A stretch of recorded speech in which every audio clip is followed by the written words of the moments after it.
आज का दिन प्रभु ने बनाया है, हम इसमें सब बोले हम इसमें आनंदित हों। और जब हम आनंदित होते हैं तो जब कोई आनंदित होता है तो आनंद में क्या करते हैं? आनंद में क्या करते हैं हम? जब हम आनंदित होते हैं तब हम क्या करते हैं? हैं जी, बताइए क्या करते हैं? जॉनसन, आप क्या करते हो?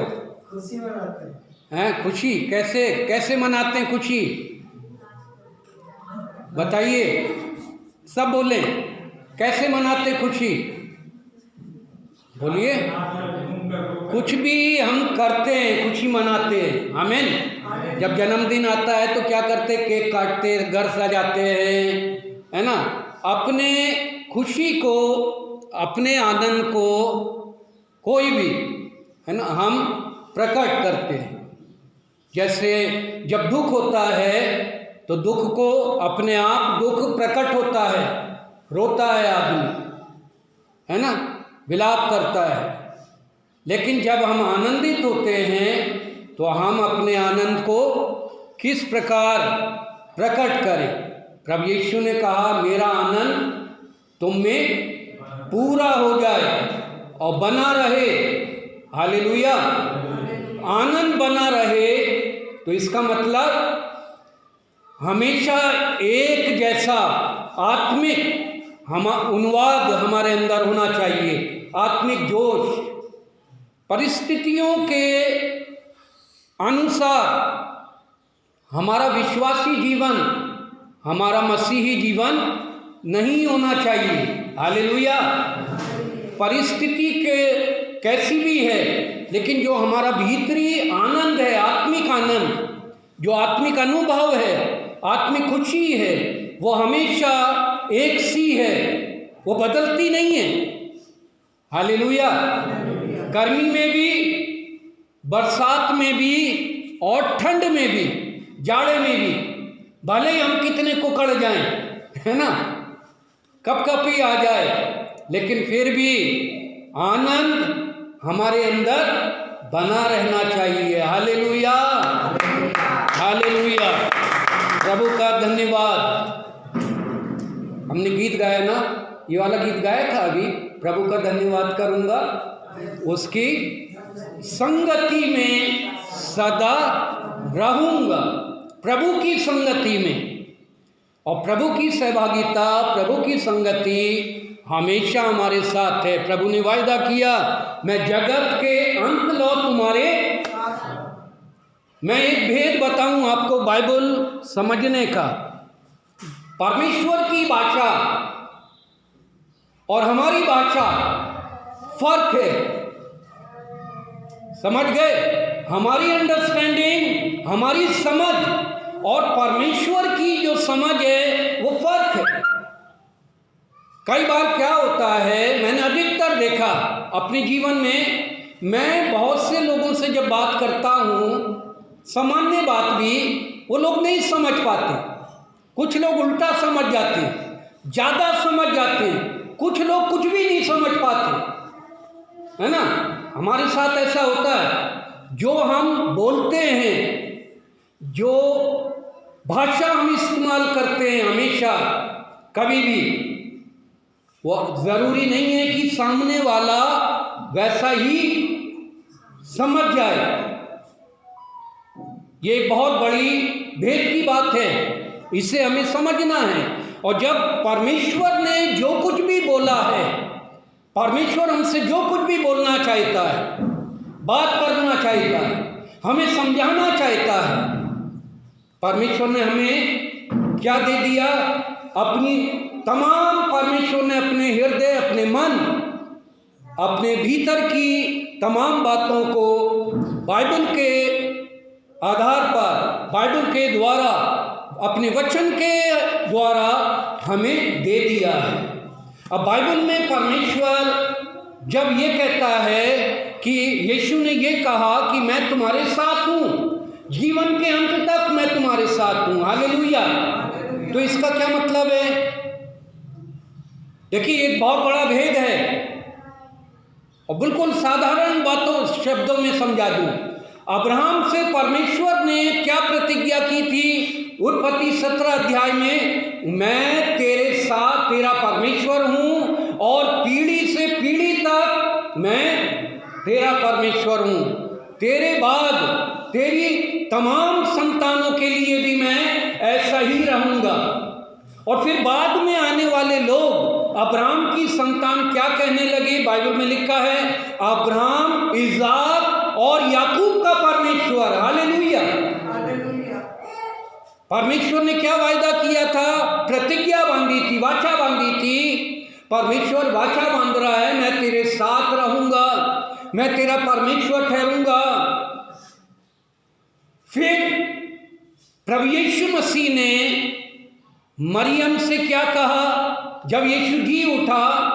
कि मैं तुम्हारे परमेश्वर और अपने परमेश्वर के पास जाता हूं। कहा या नहीं? फिर उसके बाद स्वर्गारोहण से पहले प्रभु यीशु ने मत्ती 28 अध्याय में क्या कहा? मैं जगत के अंत तक तुम्हारे साथ हूं। फिर यूहन्ना 14 अध्याय में प्रभु यीशु क्या वाचा बांध रहा है? मैं तुम्हें कभी अनाथ ना छोड़ूंगा, मैं हमेशा तुम्हारे साथ। इसका क्या मतलब है? हमें क्यों परमेश्वर इस प्रकार की भाषा का इस्तेमाल किया? अब्राहम के साथ और अपने चुने हुए लोगों के साथ, और प्रभु यीशु अपने विश्वास करने वालों के साथ उसी भाषा का इस्तेमाल किया जो पिता ने भाषा इस्तेमाल की। पुत्र भी वही भाषा इस्तेमाल कर रहा है, सेम, कोई फर्क नहीं है। ये वाचा की भाषा है, परमेश्वर की अनंत वाचा की भाषा। परमेश्वर अपनी वाचा को दृढ़ कर रहा है। यीशु ने उसी वाचा को हमारे साथ दृढ़ किया है। Hallelujah, hallelujah. अगर आप वाचा के बारे में समझना चाहते हैं, मैंने 267 पेज की किताब लिखी है अभी, और वो मैं बीते लगभग 2019 से लिख रहा हूँ। 19 अक्टूबर से 20, 21, 22 है ना, 22 हो गया, अब 22 कितने साल हो गए? 3 साल मुझे लगे उस किताब को तैयार करने के लिए, और वो काफ़ी मोटी है। अगर आप वाचा को समझना चाहते हैं, वाचा के अर्थ को, भेद को, तो आप वो किताब को अवश्य मुझसे ले लें। अभी छपी नहीं है लेकिन मिल सकती है। तो वो परमेश्वर की वाचा की जो भाषा है वो हमें समझना चाहिए। हालेलुया। मैं आपको ये बताना चाहता हूँ कि हम परमेश्वर की वाचा में बंधे हुए हैं। हालेलुया। और वाचा का सिद्धांत ये है, जब कोई परमेश्वर वाचा बांधता है तो परमेश्वर ने वाचा में ये कहा, मैं तुम्हें कभी नहीं छोड़ूंगा। बराबर का सहभागी, बराबर का साथी है, एक साथ, एक सामान्य। और रोमियो की पत्री में उस बात को प्रकट किया गया है, परमेश्वर के वारिस और मसीह के संगी वारिस, समान अंतर, एक समान, सिमिलर। हम परमेश्वर की आशीषों के वारिस हैं। हालेलुया।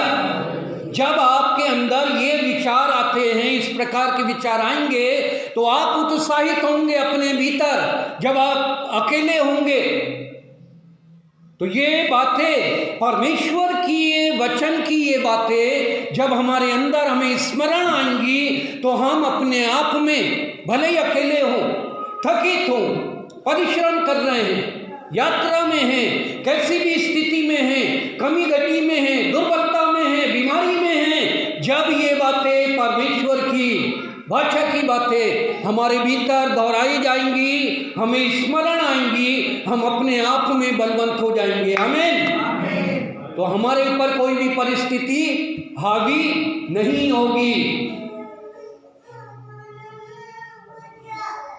सो प्रभु का धन्यवाद आज के इस दिन के लिए। हमारा विषय पवित्र आत्मा है। बीते 2 पॉइंट हमने देख लिए। पहला पॉइंट हमने ये देखा पवित्र आत्मा कौन है या पवित्र आत्मा क्या है, ठीक है। फिर बीते रविवार हमने ये देखा दूसरा point, why we need holy spirit, हमें पवित्र आत्मा क्यों चाहिए, अर्थात पवित्र आत्मा हमारे लिए क्या कार्य करता है। हमें हालेलुया, गुड। आज हम देखेंगे तीसरा point, the deity of the holy spirit, अर्थात पवित्र आत्मा का ईश्वरता, पवित्र आत्मा का ईश्वरता। उसमें 8 बातें मैं आपको बताऊंगा, 8 बातें बताऊंगा। पवित्र आत्मा का ईश्वरता, हालेलुया। तो आप नोट कर रहे हैं? यदि आप नोट, ये बाइबल अध्ययन है और बाइबल अध्ययन में आपके लिए, ताकि आप और सीखें, आप लाभ उठाएं और आप आशीष पाएं। आमीन। और दूसरों को भी हम सिखाएं। तो पहली बात पढ़िए, प्रेरितों के काम 5 अध्याय 3 और 4 वचन। प्रेरित 5 अध्याय 3 और 4 वचन। पतरस ने कहा, हे हनन्याह, शैतान ने तेरे मन में यह बात क्यों डाली कि तू पवित्र आत्मा से झूठ बोले और भूमि के दाम में से कुछ रख छोड़े। जब तक वह तेरे पास रही, क्या तेरी ना थी? और जब बिक गई तो क्या तेरे वश में ना थी? तूने यह बात अपने मन में क्यों विचारी? हाँ, तू मनुष्यों से नहीं परंतु परमेश्वर से झूठ बोला है। हाँ, अब वो वचन को आपको समझना है। वचन के जो भाषा है वहाँ पवित्र आत्मा और परमेश्वर है ना। वहाँ पर पतरस क्या कह रहा है, हनन्याह और सफीरा से वो सारी घटना आप जानते हैं, शायद नहीं जानते तो आप पढ़ लेंगे, वो 5वां अध्याय पढ़ लेंगे। ये प्रारंभिक कलीसिया का की एक घटना है। वहाँ लिखा हुआ दूसरे अध्याय में कि वो सब एक साथ रहते थे और उनका सब कुछ साझे का था और वो प्रारंभिक लोग एक ही जगह रहते थे। और फिर क्या हुआ, जब कलीसिया की ज़रूरत हुई तो उन्होंने अपना अपना सब कुछ, ज़मीन जायदाद, खेती बाड़ी जो भी था, क्योंकि अब उन्हें गांव देहात में, अपने पूर्वे में, अपने गांव में, अपने नगर में रहना नहीं था, एक साथ रहना था। और वो ऐसे पड़ा हुई थी उनकी सारी प्रॉपर्टी, तो उन्होंने सब कुछ, सब लोगों ने अपनी प्रॉपर्टी बेचकर यरूशलेम में, यरूशलेम की कलीसिया में आकर डेरा डाल लिया था। मतलब रहने लगे थे कि हम एक साथ रहेंगे, कौन इतनी दूर से बार बार आएगा, तो वहीं रहने लगे। सामरिया के थे, गलील के थे, काना के थे, नासरत के थे, कई जगह के लोग थे जिन्होंने उद्धार पा लिया था और सब एक जगह रहने लगे। तो अपनी प्रॉपर्टी बेचकर एक साथ रहने लगे थे कि चलो एक दूसरे का फायदा हो जाए। उन कलीसिया में एक परिवार था, हनन्याह और सफीरा। उन्होंने भी सोचा कि हम भी बेच दें, और बेच तो दिया, कीमत भी पूरी मिल गई। लेकिन जब हाथ में कीमत आ गई और उन्होंने देखा कि अच्छी कीमत है, जो भी उनके मन में आया, लोभ लालच या उनका मन बदला। पहले उन्होंने क्या सोचा कि सब कुछ देंगे, लेकिन बाद में कटौती कर दी। बहुत भेद की बात बता रहा हूँ मैं, देने के ऊपर ज़्यादा बोलता नहीं हूँ, ना टाइट ना दसवांश, ये सारा विषय मेरा नहीं है। लेकिन बाइबल, अगर हमने प्रण किया है परमेश्वर को कुछ देने के लिए, और एक बार हमने मान लिया कि ये परमेश्वर के लिए करना है, कलीसिया के लिए करना है, उसकी सेवकाई के लिए करना है, और फिर उसके बाद अगर हम उसमें कटौती करते हैं तो हनन्याह और सफीरा के समान हमारे ऊपर दंड आता है। किसी ना किसी रूप में हमारे परिवार के ऊपर कोई ना कोई संकट आता है। ये मेरा अनुभव है, हमारा अनुभव है व्यक्तिगत। शायद मैंने एक उदाहरण दूं मैं आप, दिल्ली में मैं कलीसिया जब चलाता था, ये सन 2002 की या 3 की बात है, उसी दौरान एक परिवार आता था। अभी वो परिवार अमेरिका में है। चार्ल्स बक्स मेरे बहुत अच्छे दोस्त, अमेरिकन एम्बेसी में वो सिक्योरिटी ऑफिसर थे और पर्सनल जो वहाँ का अमेरिका का जो बड़ा अधिकारी, पुलिस आर्मी का अधिकारी, उसके सिक्योरिटी ऑफिसर थे और ड्राइवर थे। वो परिवार में मुझसे बहुत घनिष्ठ था। वो हमेशा भाई चार्ल्स आते थे, अभी भी मुझसे जुड़े हुए हैं, फ़ोन करते हैं, कई बार वीडियो कॉल करते हैं। और उनके जो परिवार की हालत थी, 2 बेटी थी और पत्नी, घर खुद अच्छा घर था। भाई चार्ल्स बहुत प्यारे थे, बहुत मदद करते थे, बहुत सहयोग करते थे सेवकाई में और हमेशा मेरे साथ रहते थे। एक बार मैं उनके घर गया, हमेशा जाता था विजिट के लिए। उनकी पत्नी बुलाती थी, बहन भी बहुत अच्छी, हमेशा बुलाती थी, बहुत अच्छा खाना खिलाती थी, सब कुछ करती थी। वो एक दिन मुझसे पूछने लगी कि पादी साहब, मैंने आपको इसलिए बुलाया है, आप मुझे एक बात बताएं, टाइट का अर्थ बताएं। मैं टाइट के ऊपर नहीं बोल रहा, आप जाने, आपका काम जाने, देना है दें, नहीं देना ना दें, है ना, ये आपकी जिम्मेदारी है। आप क्या समझते हैं उसको समझते रहें। लेकिन मैं एक किस्सा बता कि टाइट के बारे में समझाइए, दशमांश। इनका क्या समझाना है? बोले चर्च में ऐसा प्रचार होता है, वैसा होता है, आपका क्या विचार है? मैंने कहा मेरा कोई विचार नहीं है, जो परमेश्वर का है परमेश्वर को दें, जो आपने ठान लिया है वो परमेश्वर को दें, और जो सरकार का है वो सरकार को दे, जिसका हक है उसे दे। मैंने कहा आप क्यों पूछ रहे हैं, आपका क्या विचार है, आपने क्या सोचा? तो बहन दशमांश को किस प्रकार बताए कि हम अपने दशमांश को कैसे देते हैं। तो मैंने कहा बताइए क्या, कैसे देते हैं? जब तनख्वाह मिलती है तो आपके भाई हमें मेरे हाथ में रख देते हैं घर के लिए, परिवार के लिए, उसमें से मैं दशमांश निकालती हूँ और वो जो ऊपर अलमारी के ऊपर डब्बा रखा उसमें डाल देती हूँ। बिल्कुल सच्ची बात, प्रभु गवाह, उसमें डाल देती हूँ। मैंने कहा अच्छा, बहुत अच्छी बात है। फिर क्या करते हैं? फिर जब हम हर संडे चर्च जाते हैं उसमें से लेते हैं, पैसा निकालते हैं चंदे के लिए, आने जाने के रिक्शे के लिए।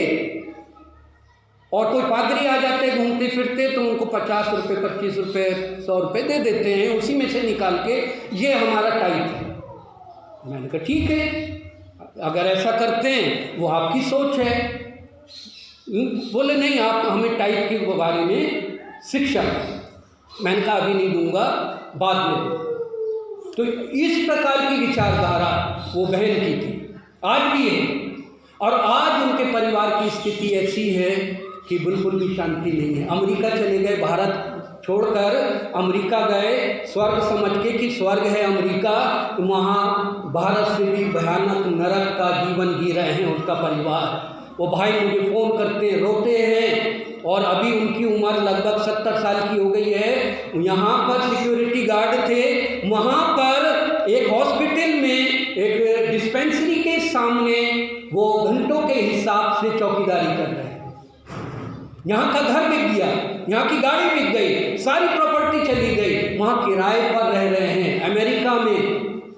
बड़ी बेटी का दामाद, जो उनका बड़ा दामाद था, छोड़कर चला गया, लापता हो गया, पता नहीं कहाँ चले गए। दुखी हैं, रोते हैं, इसलिए नहीं कि उन्होंने टाइट नहीं दिया, इसलिए नहीं कि उन्होंने कुछ किया, कुछ किसी का ले लिया, इसलिए कि परमेश्वर के साथ हमारी जो वाचा है, परमेश्वर के साथ हमारा जो अनुबंध है, परमेश्वर के साथ हमारी जो क्रिया खाई हुई है, जिसको हम कहते हैं कि हमने परमेश्वर के साथ मन्नत मानी है, वाचा बांधी है, उस वाचा में बने रहे। आमीन। एक और बहन दिल्ली में थी, अभी शायद पता नहीं कहीं पहाड़ी क्षेत्र में है, अल्मोड़ा वगैरह में है, और वो हमेशा कहती थी मुझसे कि पादी साहब दुआ कीजिए, जब मेरा काम हो जाएगा मैं एक बहुत बड़ा पंडाल लगाऊंगी, बड़े स्पीकरों को बुलाऊंगी, पादरियों को बुलाऊंगी, बड़ा भोज करूंगी, और आज तक वो नहीं कर पाई।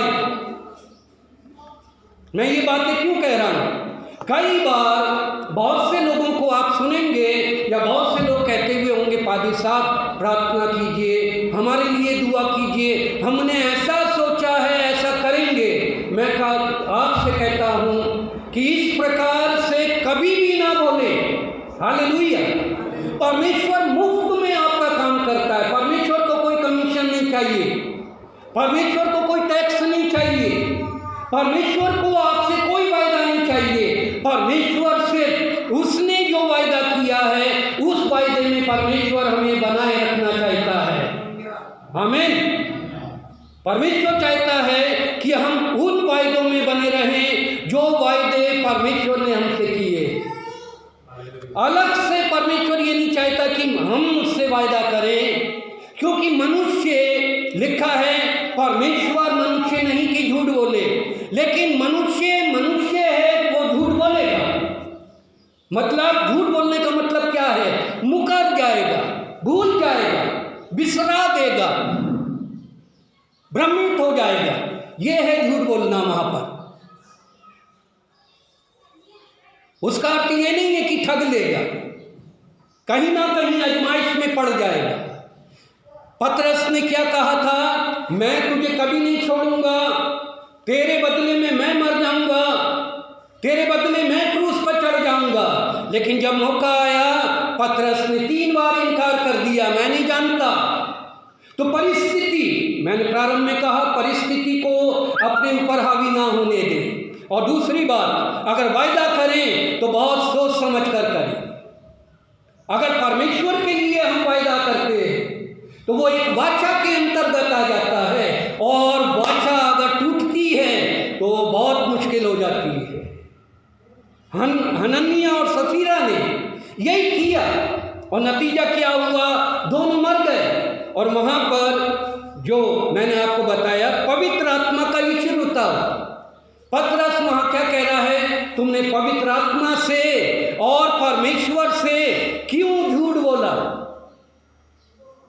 इसका मतलब पवित्र आत्मा जो है वो परमेश्वर है। हालेलुया। पवित्र आत्मा सनातन परमेश्वर का व्यक्तित्व है। पहली बात, निर्गमन 17 अध्याय उसका 7 वचन पढ़े। निर्गमन 17 का 7, जल्दी से।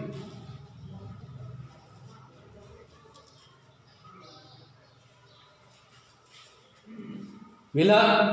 और मूसा ने उस स्थान का नाम मस्सा और मरीबा रखा। मस्सा और मरीबा रखा, क्योंकि इस्राएलियों ने वहाँ वाद विवाद किया था। हाँ, और यहोवा की परीक्षा यह कहकर कि क्या यहोवा हमारे बीच में है या नहीं। हाँ, मस्सा और मरीबा का किस्सा जैसे प्रारंभिक कलीसिया में हनन्याह सफीरा के साथ हुआ, वैसा ही इस्राएलियों ने वहाँ मरीबा में किया, विद्रोह किया, विरोध किया। कई बार हमारे जीवन में ऐसी स्थिति आती है, बहुत से लोग इस प्रकार का प्रदर्शन करते हैं, व्यवहार करते हैं। कई बार कई लोग विरोधी हो जाते हैं, कई लोग विपक्ष में चले जाते हैं कलीसिया के या प्रभु के लोगों के, और उसका नतीजा उन्हें मिलता। बीती बार बात हो रही थी, है ना, तो हमने पादी साहब बता रहे थे अपना एक दुख, तो मैंने उनसे यही बोला कि आप शांत रहें, परमेश्वर न्याय करता है। हालेलुया। अगर कोई भी परमेश्वर के कार्य के विरुद्ध खड़ा होता है जो कलीसिया परमेश्वर ने स्थापित की है, जो कार्य परमेश्वर ने प्रारंभ किया है यहाँ बदौसा में, कोई भी, यीशु ने क्या वायदा किया था, मैं अपनी कलीसिया बनाऊंगा और अधलोक के फाटक उस पर प्रबल ना होंगे। अधलोक के फाटक ये जो हैं 3.5 बाई 6 के फाटक नहीं है, ये लकड़ी के फाटक नहीं, लोहे के फाटक नहीं जो हम अपने दरवाजे अपने घरों में लगा रहे हैं, उन फाटकों की बात नहीं है। वहाँ फाटकों का मतलब है वहाँ की प्रभुता। जिस नगर में फाटक नहीं है वो नगर दुर्बल है। पुरानी शहर पनाहों को देख लें, राजा महाराजाओं के बड़े किलों को देख लें, कितने ऊंचे ऊंचे फाटक होते थे। और फाटक ऐसे होते थे कि बाहर से जब शत्रु आए, बड़ी सेना लेकर, हाथियों को लेकर आए, तो आप उन किलों के बड़े बड़े ऊंचे फाटकों को देखिए, ताकि वो बड़े धक्के से भी टूट ना जाएं। तोप के गोले मारे जाते थे, कई हाथियों का जोर लगाया जाता था, बड़े बड़े लट्ठे लाकर उनसे ठोका जाता था, क्रेन जैसा उनको बहुत बुलडोजर से उड़ाया जाता था, तब जाकर कहीं वो हिलते थे या नहीं भी हिलते थे, इतने मजबूत। नगर फाटक जो है नगर की रक्षा और सुरक्षा का प्रबंध है। यदि यीशु ने ये कहा कि कलीसिया के विरुद्ध अधलोक के फाटक प्रबल ना होंगे, मतलब नगर की, अधलोक की सबसे ताकतवर जो वस्तु है, प्रभाव है, सामर्थ है, वो भी कलीसिया का कुछ बिगाड़ नहीं पाएगी। हालेलुया।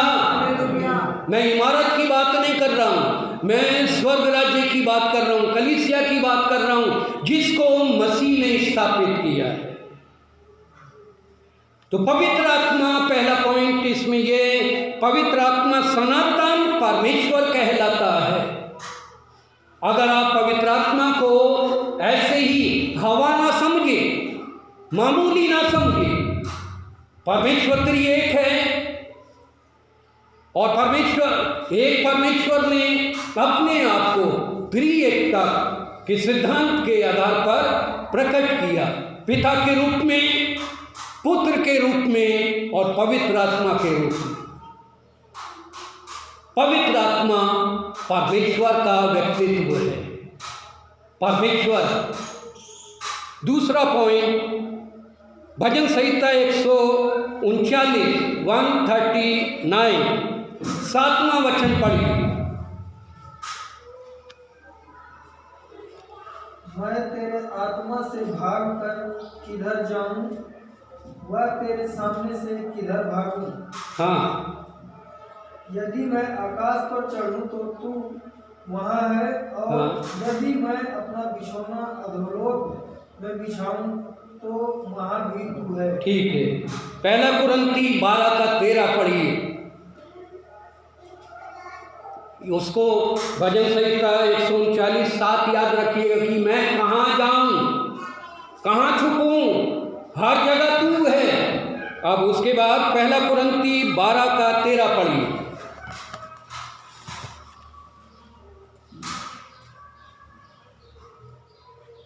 तुम कौन सी बात में दूसरी कलीसियाओं से कम थे? पहला कुरिन्थी 12:13 वचन।